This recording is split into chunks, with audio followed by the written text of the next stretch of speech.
کربلا صرف ایک میدان جنگ کا نام نہیں، یہ انسانیت، قربانی، وفاداری، حق اور باطل کے درمیان اٹل مارکا ہے۔ یہ واقعہ جس نے تاریخ بدل دی۔ آج ہم عظیم قربانی کو یاد کریں گے، تفصیل سے، محبت سے اور سبق کے ساتھ۔ نبی کریم صلی اللہ علیہ وسلم کی وفات کے بعد خلافت کا سلسلہ چلا۔ حضرت علی کے بعد ان کے بیٹے امام حسن نے صلح کے ذریعے مسلمانوں کو خون ریزی سے بچایا۔ جب یزید خلیفہ بنا، اس نے زبردستی امام حسین سے بیعت لینے کی کوشش کی، مگر امام حسین حق پر تھے۔ باطل کے آگے جھکنا ان کا شیوا نہ تھا۔ امام حسین نے مدینہ چھوڑا، جہاں ان کے نانا صلی اللہ علیہ وسلم کا روضہ تھا۔ مکہ پہنچے، لیکن حج کے دوران بھی جان کا خطرہ بڑھا، لہذا انہوں نے حج کو عمرہ میں تبدیل کیا اور قافلہ لے کر کربلا کی جانب روانہ ہوئے۔ کوفہ کے لوگوں نے ہزاروں خطوط بھیجے، آئیے حسین ہم آپ کے ساتھ ہیں، آئیے حسین ہم آپ کے ساتھ ہیں۔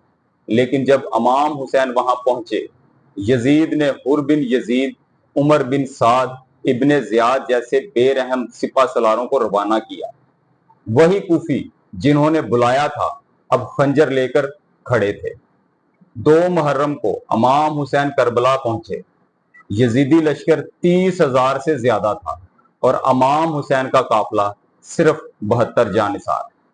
پانی بند کر دیا گیا، بچے، بوڑھے، عورتیں پیاسے رہے، مگر کسی نے سر نہ جھکایا۔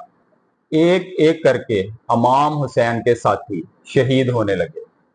حضرت مسلم بن عقیل پہلے ہی کوفے میں شہید ہو چکے تھے۔ 9 محرم کی رات حسین نے چراغ گل کر دیے اور کہا جو جانا چاہتا ہے چلا جائے، مگر کسی نے ان کا ساتھ نہ چھوڑا۔ حضرت عباس، جنہیں علمدار کربلا کہتے ہیں، دریا سے پانی لینے گئے۔ پانی ہاتھ میں تھا، مگر وفا نے اجازت نہ دی کہ خود پی لیں۔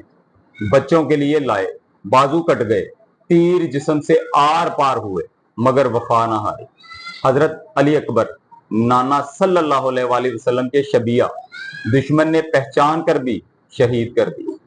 قاسم ابھی شادی کے خواب آنکھوں میں تھے، اور علی اصغر 6 ماہ کا شیر خور چھوٹا سا بچہ جسے تیر سے بھونا گیا۔ عاشورہ کا دن سارے ساتھی شہید ہو چکے تھے، حسین تنہا رہ گئے۔ انہوں نے آخری سجدہ کیا اور پھر ظالموں نے نیزے، خنجر، تلواریں برسا دی۔ حسین کا سر قلم ہوا، مگر وہ جھکے نہیں، ڈکے نہیں۔ امام زین العابدین بیمار تھے، باقی خواتین کو قیدی بنا کر کوفہ پھر شام لے جایا گیا۔ بی بی زینب نے دربار یزید میں وہ خطبہ دیا جو رہتی دنیا تک یزید کو رسوا کر گیا۔ یہ قافلہ ذلت نہیں، عظمت لے کر لوٹا۔ کربلا ہمیں سکھاتی ہے کہ جب حق کا وقت آئے تو تعداد، طاقت یا دنیاوی فائدے کچھ نہیں دیکھنا، بلکہ صرف اللہ کو دیکھنا ہے۔ حسین نے ہمیں جینا سکھایا، جھکنا نہیں۔ آئیے فرقہ واریت، نفرت اور بغض سے نکل کر حسین کی روشنی میں زندگی بدلیں۔ اگر آپ کو ویڈیو پسند آئی ہے تو پلیز شیئر کریں، ثواب کی نیت سے شیئر کریں۔ کربلا صرف ایک واقعہ نہیں، یہ ہر دل کی بیداری کا نام ہے۔